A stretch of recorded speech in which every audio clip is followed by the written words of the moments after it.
Voici la première vidéo du chapitre 5 qui va concerner le théorème de Thalès. Cette première vidéo va porter sur la notion d'agrandissement et de réduction d'un triangle, cette notion que vous avez abordée en classe de 4e et qui va nous permettre de mettre en place plus tard le théorème de Thalès.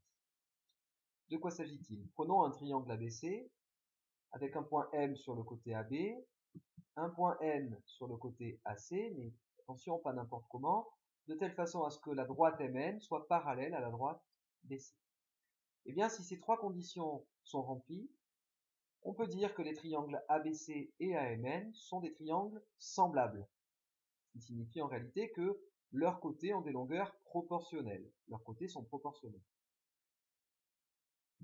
Plus précisément, chaque côté du triangle ABC est associé à un côté du triangle AMN. Le côté AB est associé au côté AM, le côté AC est associé au côté AN, et le côté BC est associé au côté MN.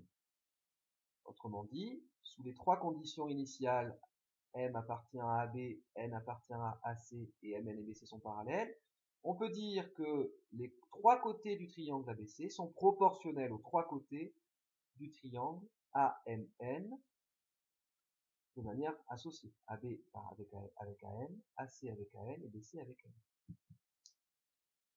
Plus précisément, on peut dire que le triangle AMN, c'est une réduction du triangle ABC. Ce qui signifie que toutes les longueurs du triangle ABC ont été multipliées par le rapport de réduction. Comment calcule-t-on ce rapport de réduction? En effectuant simplement le quotient de la longueur MN par la longueur BC. Alors ça ne doit pas vous étonner, un coefficient de réduction, c'est compris entre 0 et 1. Donc, rien d'étonnant à ce qu'on divise une petite longueur par une grande longueur.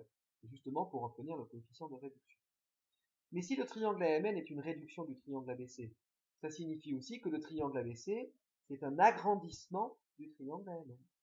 Et cette fois-ci, toutes les longueurs du triangle AMN sont multipliées par le rapport d'agrandissement, que je vais appeler petit k, et qui va être calculé de la manière suivante, BC sur MN.